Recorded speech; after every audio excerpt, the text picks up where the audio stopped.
Din ang malakihang interogasyon.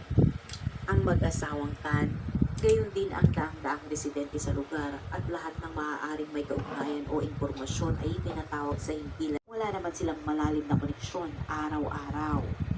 Matapos ang 2 linggong masusing investigasyon, hindi nakahanap ng sapat na ebidensya laban sa So ayan, matapos linisin ng paa ng manok ay ating pinakuluan. Ayan, may sinabawan at saka may iba pa tayong gagawin dyan. So kayo po, ano bang mga luto ang gusto nyo sa paa ng manok? So yan, after natin siyang mapakuluan, malambot na siya. Ipiprito naman po natin siya. So ang ginamit po natin pang coat is yung pang chicken, yung crispy fry.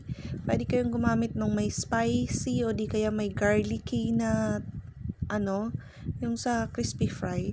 Kasi mas okay yung kanyang lasa. So hindi lang po siya isang beses na ilulubog sa mantika, kundi 2 beses hanggang sa ma-attain ninyo, sa tingin ninyo is crispy na siya.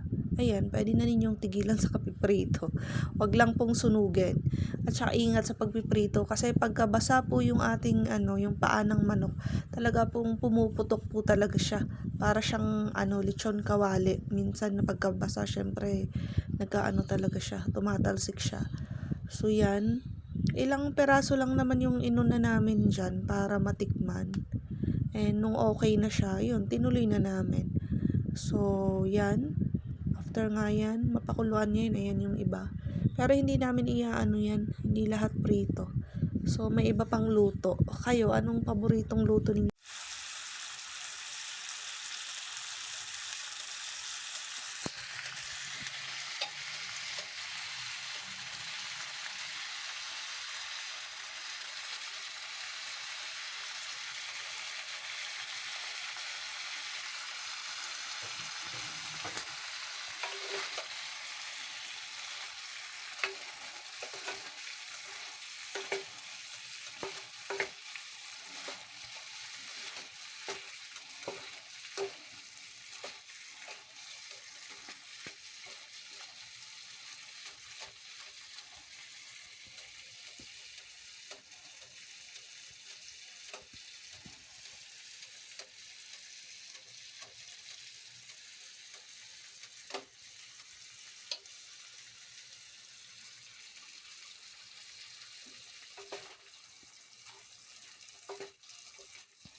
Minority Leader, Caloocan Representative Edgar Erice, believes the commission needs Last week of my schooling, parang parang break kasi tapos na kami ng compre kahapon.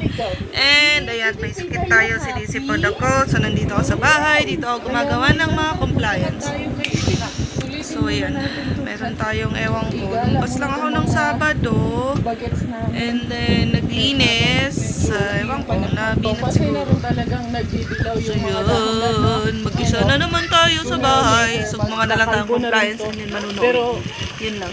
Sige, yung lagari pala dun. So yun, hindi na, malaki na si Miggy. Wala na. Noong una parang sobrang laki para sa kanya pero ngayon hindi na eh. Tumangkad kasi siya eh.